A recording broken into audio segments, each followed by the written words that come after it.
இந்த கதை இரண்டாம் உலக போர்ல போரிட்டு சோவியத் ராணுவத்தோட மிக சின்ன வயசு ஹீரோவா மாறிய ஒரு 6 வயசு குட்டி பையனோட உண்மையான கதை தான் இது. கதையோட ஆரம்பத்துல ரஷ்யாவில் ஒரு அழகான குடும்பம் ஆத்தங்கரையில ஒரு அழகான நாளை கழிச்சுக்கிட்டு இருக்காங்க. அந்த சின்ன பையன் பேரு செர்ஜி ஒரு மரக்கிளையோட உயரத்துல உட்கார்ந்துருக்கான். அவங்க அம்மா ஆத்துல துணி துவைச்சுக்கிட்டு இருக்காங்க.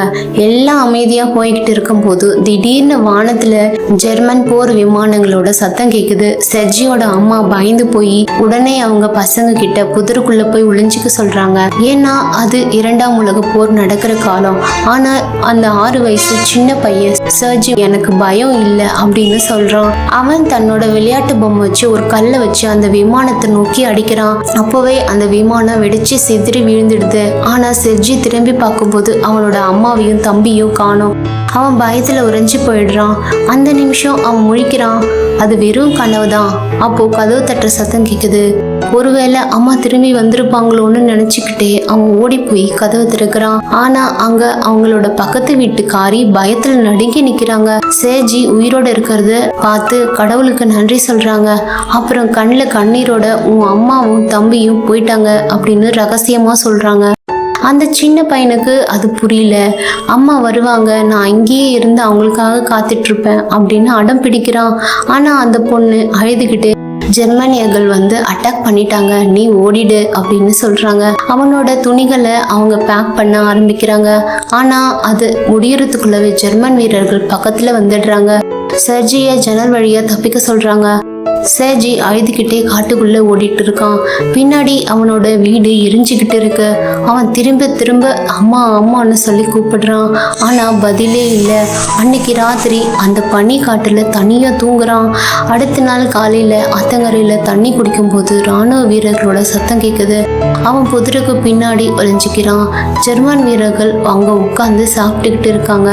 திடீர்னு ஒரு பாம்பு சர்ஜிக்கு பக்கத்துல ஊர்ந்து வருது. அவன் பயந்து போயிருக்கான்.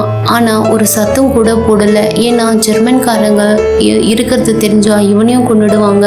கொஞ்ச நேரத்துல அந்த வீரர்கள் அங்கிருந்து போயிடுறாங்க. சர்ஜி பசிலையும் பலவீனத்திலையும் தவழ்ந்து வரான்.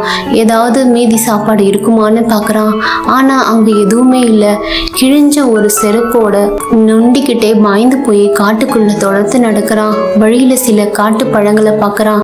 அதை வேக வேகமா சாப்பிடுறான். ஆனா திடீர்னு ஒரு வெடிப்பு சத்தம். அவன் தரையில தூக்கி எறியப்படுறான். இருந்தாலும் அவன் விட்டு கொடுக்கல. ஒரு குச்சியை எடுத்துக்கிட்டு ஜெர்மனியர்களை தானே எதிர்த்து போராடுறது போல சண்டைக்கு தயாராகிறான். ஆனா அங்க யாருமே இல்லை. உண்மையில சர்ஜி ரொம்ப டயர்டாகி காயப்பட்டு உயிர் ஊசலாடிக்கிட்டு இருக்கான். அப்போ 2 சோவியத் வீரர்கள் அவனை பாக்குறாங்க. அவனை தூக்கிட்டு அவங்க கேம்புக்கு போயிடுறாங்க.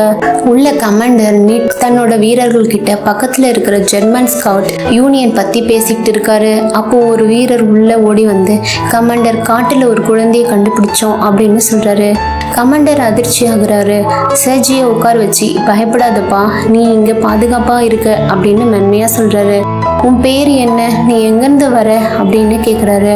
சர்ஜி மெதுவா, நான் ஷிஷ்கின் ஊர்ல இருந்து வரேன் அப்படின்னு சொல்றான். உன் அப்பா அம்மா எங்க அப்படின்னு ஒரு வீரர் கேட்க சர்ஜியோட கண்ணீர் வருது. என் அம்மாவும் தம்பியும் போயிட்டாங்க. கமாண்டர் அந்த பையன் தலை மேல கை வச்சு, நீ ஒரு தைரியமான பையன், தைரியமானவங்களாம் அழமாட்டாங்க அப்படின்னு சொல்லிட்டு அவனுக்கு சாப்பாடு கொடுக்கறாரு. வெளியில மற்ற வீரர்கள் அவங்க குடும்பத்துக்கு கடிதம் எழுதிட்டு இருக்காங்க. ஏன்னா ஒரு பெரிய போர் ஆரம்பிக்க போகுதுன்னு அவங்களுக்கு தெரியும். அப்போ அலற சத்தம் கேக்குது. ஜெர்மனியர்கள் அவங்க அட்டாக்க ஆரம்பிச்சிட்டாங்க. இங்கதான் சோவியத் ராணுவத்திற்கும் ஜெர்மனியர்களுக்கும் இடையே உண்மையான போர் தொடங்குது. சர்ஜிக்கு பலத்த காயம் இருந்ததுனால காயமடைந்த மற்ற வீரர்களோட சேர்ந்து அவனுக்கு பேஸ்ல ட்ரீட்மெண்ட் நடக்குது. ஒரு அன்பான நர்ஸ், உன் காயத்தை நான் சரியா சுத்தம் பண்ண விட்டா உனக்கு பாப்கார்ன் தருவேன்னு சொல்றாங்க. சர்ஜி முகத்தை சுழிச்சுக்கிட்டே, எனக்கு பாப்கார்ன் பிடிக்காது, ஆர்மி டேங்க் தான் பிடிக்கும்னு சொல்றான். அந்த நர்ஸ் மெதுவா சிரிச்சுக்கிட்டு, சரி உனக்கு எத்தனை டேங்க் வேணுமோ தரேன், ஆனா நீ முதல்ல சரியாகணும் அப்படின்னு சொல்றாங்க. அடுத்த நாள் கமாண்டர் நிட் அவனை பார்க்க வர்றாரு. சர்ஜி பெருமையா, நான் பெருசானதும் ஒரு சோல்ஜர் ஆவேன்னு சொல்றான். கமாண்டர் சிரிச்சுக்கிட்டே, உன்கிட்ட ஏற்கனவே ஒரு தைரியமான சோல்ஜரோட இதயம் இருக்கு அப்படின்னு சொல்றாரு. சர்ஜி ஆர்வமா உங்ககிட்ட மெடல் பிஸ்டல் எல்லாம் இருக்கான்னு கேட்குறான். கமாண்டர் ரெண்டையும் காமிச்சு இந்த பிஸ்டலை எனக்கு ஜென்ரலே கொடுத்தாரு, நாட்டுக்காக தைரியமா போரிட்டதுக்காக அப்படின்னு சொல்றாரு. சர்ஜி உங்ககிட்ட ஏரோப்ளேன் இருக்கா அப்படின்னு கேட்குறான். கமாண்டர் சிரிச்சுக்கிட்டே இல்லைன்னு சொல்றாரு. உடனே சர்ஜி கமாண்டரோட கையில தன்னோட விரலால ஒரு சின்ன ஏரோப்ளேன் வரைஞ்சி விடுறான். வெளியில நர்ஸ் காத்தியா கமாண்டர் கிட்ட பேசுறாங்க. சர்ஜி ரொம்ப புத்திசாலி பையன், அவன் அன்பானவன், நம்ம கிட்ட ஆட்டுப்பால் கூட இருக்கு, அவனை ஏன் நம்ம கூட வச்சுக்க கூடாது, அவனுக்கு யாருமே இல்லையே, குடும்பமும் போயிடுச்சுன்னு சொல்றாங்க. கமாண்டர் முகம் சீரியஸ் ஆகுது.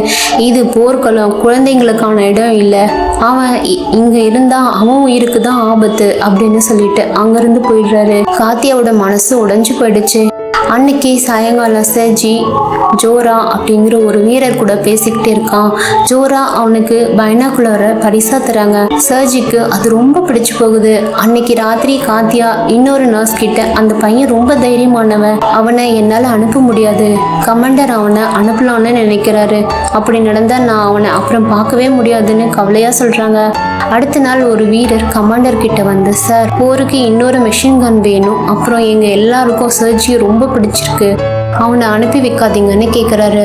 ஆனால் கமாண்டர் இங்கே இருக்கிறது ஆபத்து, நான் ஏற்கனவே அவனை அனாதை ஆசிரமத்துக்கு அனுப்ப பேப்பரில் கையெழுத்து போட்டுட்டேன்னு சொல்கிறாரு. ஆனால் மனசுக்குள்ள அவருக்கும் இவனை அனுப்ப விருப்பம் இல்லை தான். அடுத்த நாள் சர்ஜியை கூட்டிட்டு போக வண்டி வருது. கமாண்டரை பார்த்ததும் அந்த பையன் ஒரு உண்மையான சோல்ஜர் மாதிரி சல்யூட் அடிக்கிறான். கமாண்டர் அவனுக்கு ஒரு மரத்துப்பாக்கியை கொடுக்குறாரு. சர்ஜி அவரை தழுவி அழுதுகிட்டே, எனக்கு போக விருப்பம் இல்லை, என்னை எங்கேயே இருக்க விடுங்கன்னு கெஞ்சுறான். கமாண்டரோட மனசு இலகுது. அவர் முட்டி போட்டு உட்கார்ந்து, சர்ஜி நீ எனக்கு மகனா இருக்க விரும்புறியான்னு கேட்க சர்ஜி கண்ணீரோட சிரிச்சுக்கிட்டே சம்மதிக்கிறான். கமாண்டர் அந்த ஆசிரம பேப்பர்களை கிழிச்சு போட்டுடுறாரு. அன்னைக்கு ராத்திரி எல்லா வீரர்களும் சேர்ந்து சர்ஜிக்கு ஒரு சின்ன ஆர்மி யூனிஃபார்ம் தைக்கிறாங்க. கமாண்டர் அவனை தூக்கத்துல இருந்து எழுப்பி, ஒரு சோல்ஜர் அதிக நேரம் தூங்கக்கூடாது, ஒரு தீக்குச்சி எரிஞ்சு முடியறதுக்குள்ள ரெடி ஆகணும்னு சொல்றாரு. சர்ஜி புது யூனிஃபார்ம் போட்டுட்டு வெளியே வரும்போது எல்லா வீரர்களும் அவனுக்கு சல்யூட் அடிக்கிறாங்க. ஆனா திடீர்னு ஜெர்மன் விமானங்கள் வந்து குண்டு போட ஆரம்பிக்குது. பேஸ் வந்து அதிருது, நிறைய பேர் காயப்படுறாங்க. தைரியத்துக்கான உண்மையான சோதனை இங்கதான் ஆரம்பிக்குது. சர்ஜி எல்லார்கிட்டையும் கமாண்டரையும் காத்தியாவை பத்தி கேட்குறான். ஆனா யாருக்குமே பதில் தெரியல. கடைசியில ஒரு டாக்டர் கிட்ட போய் கேட்குறான். அவர் சொல்றாரு, போர்க்களத்துல யாரு சேர்த்தாங்க யாரு பிழைச்சாங்கன்னு கேட்க கூடாது, நாட்டை ஜெயிக்க வைக்கிறது ஒரு சோல்ஜரோட வேலை, இங்க நிறைய காயமடைந்த வீரர்கள் இருக்கிறாங்க, அவங்களுக்கு உதவி பண்ணு அப்படின்னு சொல்றாரு. சர்ஜி உடனே எல்லாருக்கும் தண்ணி கொடுக்கறான். ஒரு வீரர் அவங்க கிட்ட ஒரு கடிதத்தை தராரு. சர்ஜி அதை உறக்க படிக்கிறான். வீட்டுல எல்லாரும் நல்லா இருக்கும், நம்ம மாடு ஆரோக்கியமா இருக்கு, நம்ம இந்த போரை ஜெயிப்போம்னு அந்த லெட்டர்ல இருக்கு. அதை கேட்டு இந்த வீரர் சிரிக்கிறாரு. அடுத்த சீன்ல காத்தியா சர்ஜியை தூங்க வைக்கிறாங்க.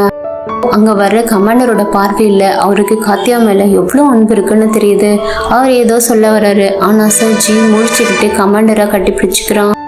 அப்புறம் கமாண்டர் சர்ஜியை கூட்டிட்டு நடக்கும்போது, என் யூனிஃபார்முக்கு நான் யாருக்கு நன்றி சொல்லணும்னு சர்ஜி கேட்குறான். கமாண்டர் அவனை தையல்காரோட டென்ட்டுக்கு கூட்டிட்டு போறாரு. ஆனா அங்க சாம்பல் தான் இருக்கு. ஏர் ரெய்டில் அந்த டென்ட் அழிஞ்சு போச்சு. கமாண்டர் போர்க்களத்துல சின்ன சின்ன நன்றிகளுக்கெல்லாம் நேரம் இல்லைன்னு சொல்றாரு. அந்த நாள் கமாண்டர் தன்னோட வீரர்களோட பிளான் போட்டுட்டு இருக்கும்போது சர்ஜி வந்து, இன்னைக்கு எனக்கு என்ன மிஷன்னு கேட்குறான். கமாண்டர் சிரிச்சுக்கிட்டே, வீரர்களுக்கு வர கடிதங்களை நீ தான் டெலிவரி பண்ணணும்னு சொல்றாரு. சர்ஜி சல்யூட் அடிச்சுட்டு போயிடுறான். அவன் கடிதங்களை கொடுக்கும்போது வீரர்களை டான்ஸ் ஆட வச்சு அப்புறமா கடிதத்தை கொடுத்து விளையாடுறான். அந்த சில நிமிஷம் போர் மறக்கப்படுது. அடுத்த நாள் சர்ஜி தன்னோட பைனாகுலரை பார்க்கும்போது புல்லுக்கு நடுவில் யாரோ ஒருத்தரோட கால் தெரியுது. அவன் ஓடி போய் இராணுவத்துல சொல்ல, அவன் அங்க ஒளிஞ்சிருந்த ஜெர்மன் ஒற்றர்களை பிடிக்கிறாங்க. சர்ஜியோட தைரியத்தை எல்லாரும் கொண்டாடுறாங்க. கமாண்டர் அவன்கிட்ட வந்து, அரசாங்கம் ஒத்துக்கிட்டாங்கன்னா இன்னையிலிருந்து நீ என்னோட மகன்னு சொல்றாரு. சர்ஜிக்கு ரொம்ப சந்தோஷம். காத்தியா கிட்ட இந்த செய்தியை சொல்ல போறாங்க. காத்தங்கரையில் காத்தியா உட்கார்ந்துருக்கும் போது ஒரு வீரர் வந்து அவங்களுக்கு பூ கொடுத்து காதுல சொல்றாரு. கமாண்டர் இது தூரத்துல இருந்து பார்த்துக்கிட்டு மனசு உடைஞ்சு அங்கிருந்து போயிடுறாரு. சில நாட்கள் கழிஞ்சு போர் இன்னும் தீவிரமாகுது. சர்ஜி வீரர்களுக்கு வெடி மருந்து பெட்டிகளை சுமந்து கொண்டு போய் கொடுத்து உதவி பண்றான். அப்போ கமாண்டர் பாக்குறாரு, கம்யூனிகேஷன் ஒயர் கட் ஆகி கனெக்ஷன் போயிட்டு இருக்கு. அதை சரி பண்ண ஒரு வீரர் போறாரு. சர்ஜியும் பின்னாடியே போறான். அந்த வீரர் சுடப்பட்டு விழுந்துட்டாரு. சர்ஜி பதட்டத்தோட எந்த ஒயரை கனெக்ட் பண்ணணும்னு கேட்க அந்த வீரர் ரெண்டையும் ஒன்னா சேர்த்துட்டுன்னு சொல்றாரு. தோட்டாக்கள் பாஞ்சு வர்ற நிலையிலையும் சர்ஜி அந்த ஒயரை சேர்க்கிறான். சிக்னல் கிடைக்குது. சோவியத் ராணுவம் திரும்பவும் ஆக்டிவ் ஆகுது. அன்னைக்கு ராத்திரி ஒரு வீரர்கிட்ட சர்ஜி கல்யாணம் எப்படி நடக்கும்னு கேட்குறான். 2 பேர் காதலிச்சா கல்யாணம் நடக்கும்னு அவர் சொல்றாரு. சர்ஜிக்கு ஒரு ஐடியா வருது. அவன் காத்தியா கிட்ட போய் கமாண்டருக்கு உடம்பு சரியில்லை, அவர் சாப்பிடவே இல்லைன்னு போய் சொல்றான். காத்தியா பதறி போய் கமாண்டர் டென்ட்டுக்கு வர்றாங்க. சர்ஜி அவங்க 2 பேரையும் மட்டும் விட்டுட்டு ஓடிடுறான். அங்க போனதும் கமாண்டர் தனக்கு ஒண்ணும் இல்லைன்னு சொல்றாரு. காத்தியா கோவிச்சுக்கிட்டு போக கமாண்டர் அப்புறம் தான் தப்பு பண்ணிட்டோன்னு உணர்ந்து அவங்க பின்னாடியே போறாரு. இன்னொரு பக்கம் சர்ஜி ஒரு நாய் மேல ஏறி விளையாடிட்டு இருக்கும்போது அது ஒரு பூனையை துரத்திக்கிட்டு போய் கண்ணி வெடி இருக்கிற வயல் நோக்கி ஓடுது. ஒரு வீரர் மோட்டார் சைக்கிள்ல இருந்து தடுத்து சர்ஜியை காப்பாத்துறாரு. அப்புறம் ஒரு வழியா கமாண்டர் தைரியத்தை வரவழைச்சுக்கிட்டு காத்தியா கிட்ட சர்ஜிக்கு அம்மாவா இருப்பியான்னு கேட்க அவங்களும் சம்மதிக்கிறாங்க. அடுத்த நாள் பேச மாத்த சொல்லி ஆர்டர் வருது. போற வழியில ஒரு வீட்டுல சாப்பிட நிறுத்துறாங்க. அங்க சர்ஜி மேல பார்க்கும்போது ஒரு துணியில மறைக்கப்பட்ட குண்டு இருக்கிறத பாக்குறாங்க. அது வெடிக்காத குண்டுன்னு தெரிஞ்சதும் கமாண்டர் எல்லாரையும் வெளியே ஏத்துறாரு. ஆனா அந்த குண்டு வெடிச்சு கமாண்டருக்கு காயம் ஏற்பட்டுடுது. அப்புறம் ஒரு விழால ஜெனரல் சர்ஜிக்கு அவனோட தைரியத்துக்காக மெடல் கொடுக்கறாரு. கடைசி போர்ல கமாண்டருக்கு பலத்த காயம். சர்ஜி கண்ணீரோட அவர் பக்கத்துல உட்காந்து கையை பிடிச்சிக்கிறான். கமாண்டர் கண்ணை திறந்து அழாத, ஒரு சோல்ஜர் அழக்கூடாது அப்படின்னு சொல்றாரு. அடுத்த நாள் சர்ஜி தன் படையோட சேர்ந்து அணிவகுத்து நடக்கிறான். போர் முடிஞ்சது. ஜெர்மனி சரணடைஞ்சது. சர்ஜியோட கதை வெறும் போர் பத்தினது மட்டும் இல்லை, அது நம்பிக்கை, தைரியம், எல்லாத்தையும் விட்டு கொடுக்காத மனப்பக்குவத்தை பத்தினது. எல்லாம் இழந்த ஒரு சின்ன பையன் எப்படி நிமிர்ந்து நின்று போராடினா அப்படிங்கிறது தான் இந்த கதை.